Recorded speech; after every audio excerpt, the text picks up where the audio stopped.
For over 25 years, I've been intrigued by harvesting and cooking food from the wild, hormone, drug, and stress-free. I like to see my food running, swimming, and flying in their natural environments. I've crossed oceans, deserts, and jungles in search of the freshest wild game on the planet.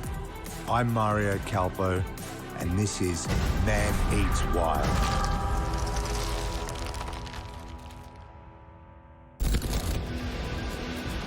In this episode, we're heading to the high mountains of the west coast of New Zealand to create a 600-year-old Greek dish called Kleftiko.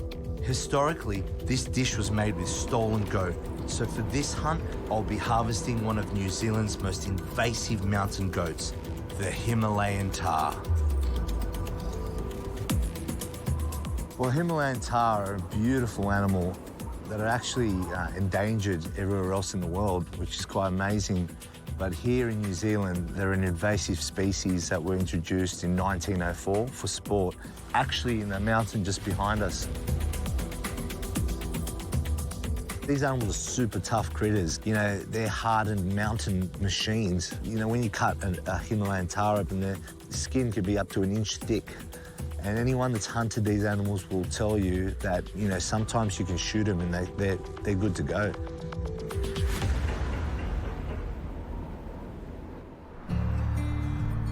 Tahr are notoriously hard to hunt, so I'm going to need the best long-distance rifle I can get my hands on. So we're off to see a very good friend of mine named Bernard Dudley, and he owns a company called Mountain Precision. They basically specialize in tuning in rifles for long-distance hunting. We're about to go to the west coast of New Zealand where we're hunting tahr, and often these shots are really, really long. So it's imperative that I have the right tools for the job.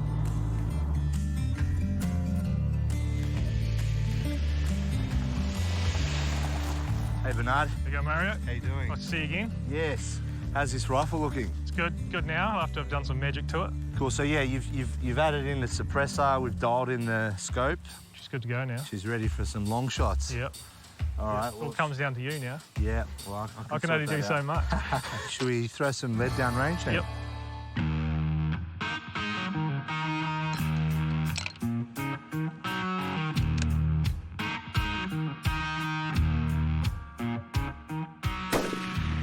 Was that way left? Yep. We've just made a few little adjustments, and now we are on at 200 yards, or 200 meters, I should say. It's time to take this thing out a little bit further and see if we can put some lead on the target at 400.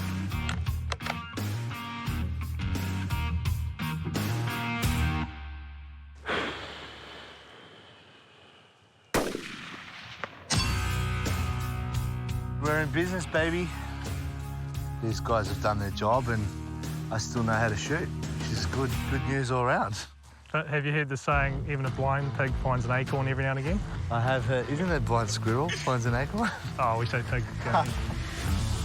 Now with my rifle fully tuned up, Bernard and I are ready to take on the mountains of the west coast and get some tahr.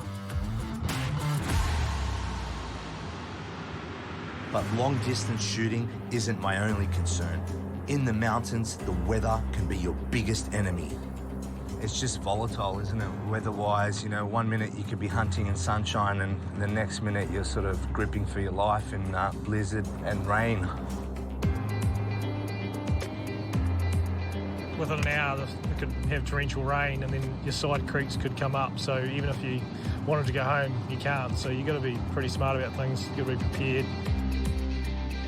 I appreciate you coming, man, because, look, one thing's for sure, as you know really well, when it comes to hunting tahr in these, you know, high alpine environments, it's just not safe going alone.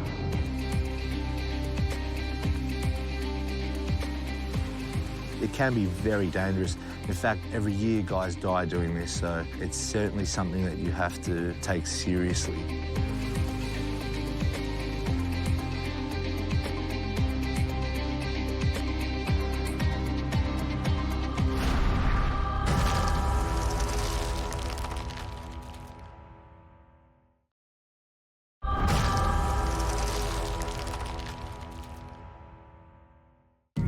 We're on the west coast of New Zealand on the hunt for some Himalayan Tahr. But due to the notoriously unpredictable weather, we've been grounded for several days. With only 2 days left in the hunt, time is ticking. This weather is so volatile, it's unbelievable. I just can't believe, like, out of 5 days, we've had 3 that we just can't get up there. It's crazy, man. The combination of all the snow melting after winter, you know, the heavy amounts of rain, I honestly think that it's just going to be way too dangerous to get up there on foot. As you can see behind me, the clouds have finally lifted, so we're going to get dropped off to the lower regions of the mountain and hike up into the areas where these tahr are, up with the gods.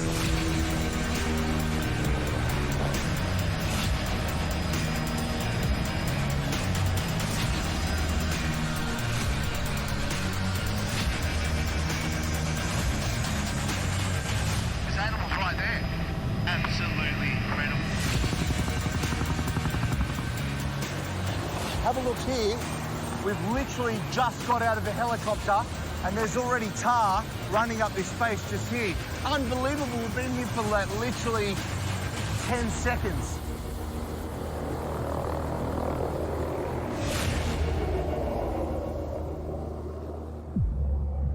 And just like that, the Tahr have shown us what we're up against. Oh, I've lost them already. It's amazing how quickly they disappear, even though we know they're only a couple hundred yards away. The colour and the way they just fade into these mountains is quite incredible.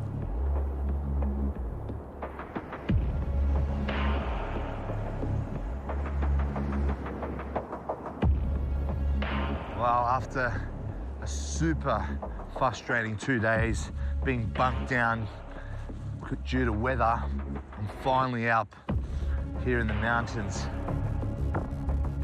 You know, the difference from down below to up here is just, it's like I'm on a different planet completely.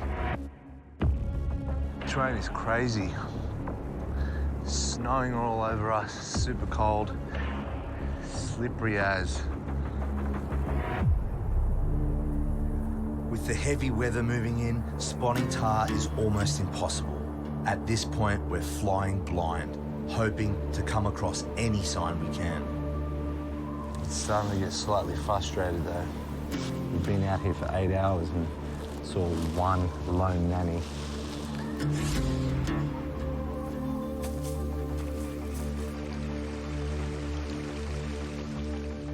Wow, check this out, Bernard. Look at all this tussock, man. These tahr have been munching on this big time. Look at this, man, chewed to bits. Really positive sign.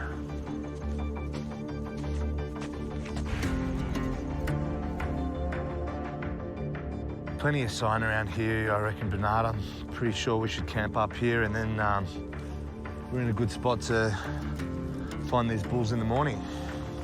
Are you big spoon or little spoon tonight? I'm big spoon, man. I'm always big spoon.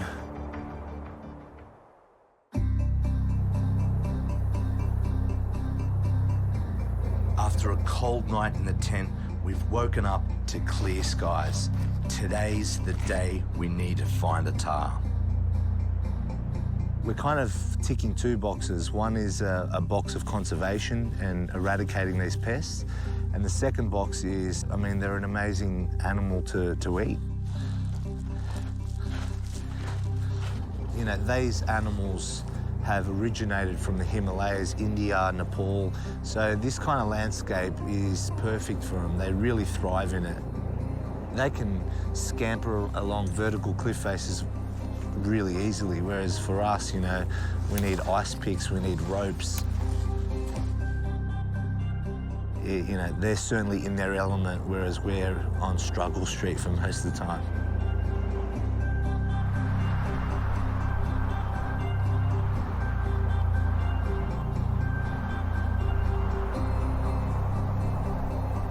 We're definitely not short of sign. There's a whole mixture of big bull tracks all through this area, so we know they're here. It's just a matter of catching up to them, which can be a lot harder than it seems.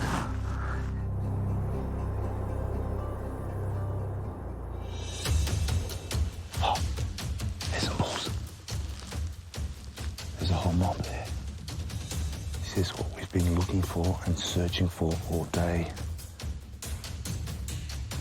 It's 490 from here. And they've got that deep cut in between.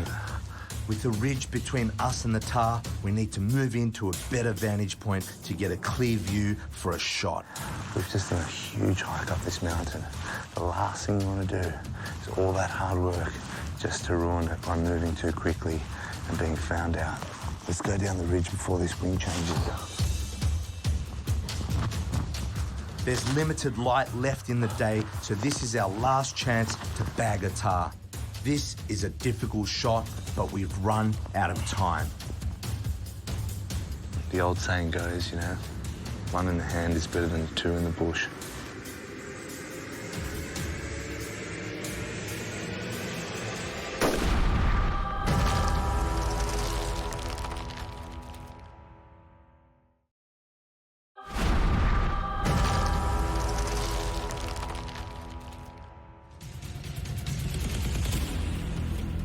After climbing mountain ridges for 2 days straight, we finally spotted a herd of bull Tahr.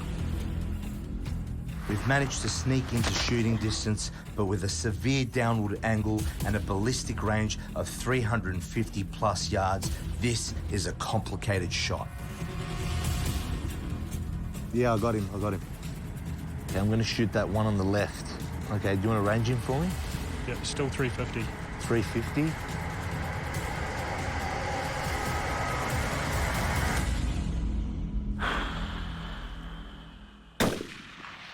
Hey, good shot. Whole Laxton. Thanks, dude. Good shot. That was unbelievable, man. It's been a great hunt with you, man. Really, really enjoyed it. Yeah, likewise. Yeah, and that gun performed perfectly, man. Let's go do the hard work.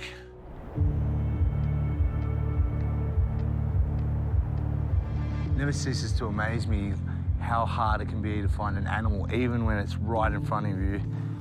Sometimes they can be just completely camouflaged in the thick stuff.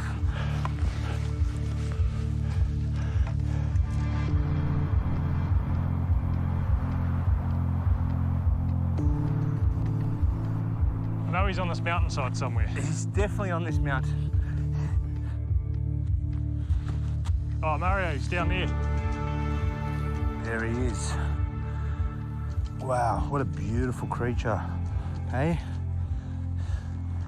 You can see this beautiful animal. It's got great features, like really big mane.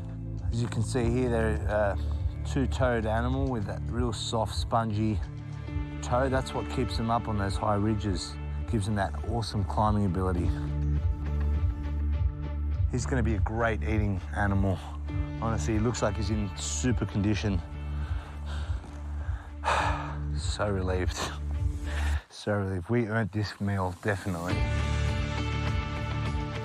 Anyone certainly can go out and harvest their own food and get a really good appreciation for it. I don't care if you're not the biggest mountain man in the world that's going up to, you know, Mount Everest. You can be a 5-year-old kid and your father can take you out on a fishing trip and you can catch a little fish and cook it. That's the experience. You know, whatever your abilities are, I'm a big advocate for getting everyone outside at least a few times in their life to really get that appreciation of where their food comes from. He found us. That means we're out of here.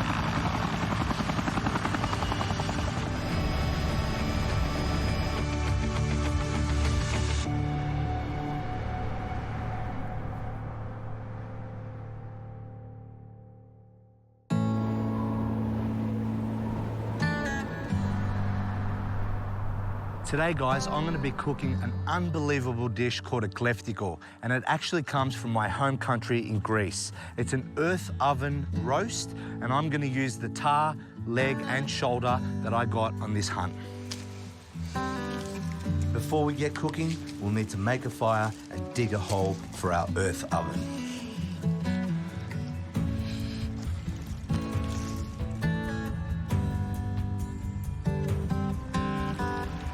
Get this food going, hey? Yeah, I'm getting pretty hungry.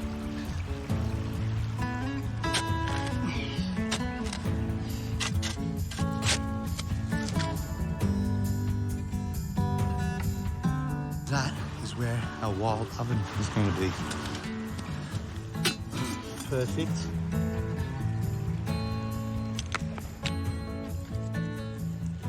We want to lay some coals or rock just in this bed here.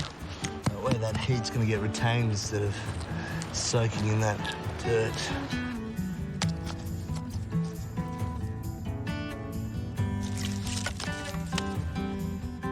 Yeah, this is exactly how these Kleftis would have hidden their food up in the mountains in Greece. We're off and rolling, Bernard.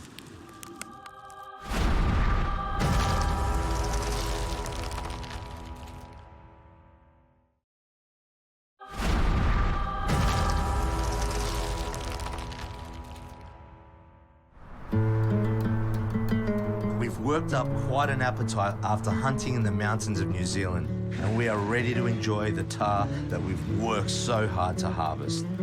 So Bernard, if you can look after this fire, I'm going to go and start this Kleftiko dish, and hopefully by the time I get back, it's all good to go. Sounds good. Don't mess it up, all right? Kleftiko is actually a dish that was originated by a bunch of Greek bandits up in the mountains during the Greek War of Independence. So they would take whatever they had at the time and layer it inside the dish. So it was very Mediterranean. There was a lot of antipasto kind of dishes, bits and bobs from whatever they could take. First off, you want to get some feta cheese. And just with your hand, you want to start crumbling it in the dish. This is a cast iron dish, which is going to retain a lot of heat. That's exactly what you want with this dish, especially if you're going to cook it in an earth oven. So once you've layered that feta on the bottom, you can close that lid and put it aside and get your veggies prepped. So we're going to use some yellow and orange and red capsicums. Beautiful colors. Now we're going to go some red onion or Spanish onion. Doesn't have to be too finely chopped. This is really rustic and raw. Some garlic. Now this is when the real Mediterranean antipasto kind of flavors come into it. So we've got sun-dried tomatoes, Kalamata olives, just whack them in there. Some beautiful fresh artichoke hearts. These are a really unique tasting treat. They're called caper berries. Just split these in half, those beautiful seeds on the inside that crunch, add a little bit of texture. This is just the Mediterranean in a bowl, really. This is actually a tar salami from the tar that we got, and it's with blackened garlic. Oop, just dropped one. Can't let that go to waste. Beautiful. Okay, next we're gonna throw some herbs in. Fresh rosemary goes really well with gamey goat and tar and anything of that nature. These beautiful herbs and the garlic and all these antipasto flavors are gonna just marinate and sizzle in that pot slowly in the ground. It's gonna be unbelievable. And then we're gonna sprinkle some dry oregano. Right, now the meat goes in. Now, what you want to do with anything slowly roasting is you want to use the most gelatinous and fatty parts of the animal. Otherwise, it just gets too tough. So this is a shoulder blade, and it'll be perfect for this dish.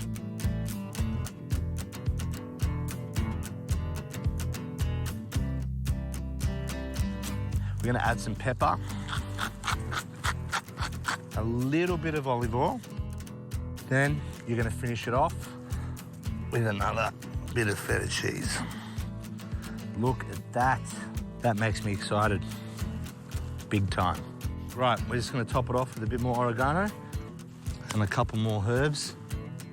Perfect. That is ready to go.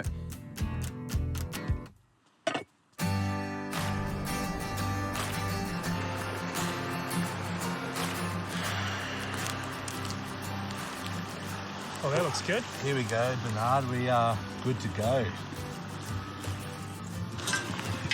Great job with the fire, dude.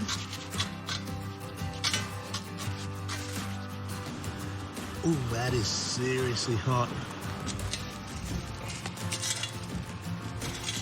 Bit of dirt on top, and that's cutting edge technology. What food? There's no food here. So how long do we need to leave it on the ground for now? Ideally, this should sit for about 4 or 5 hours to give it that real slow cook. So I think we start a fire and have a cold beer, man. Sounds perfect.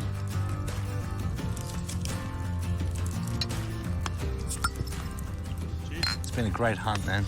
It's been good. Oh, unbelievable. Really spectacular. It's one I probably won't forget for a very long time, if ever. Yeah.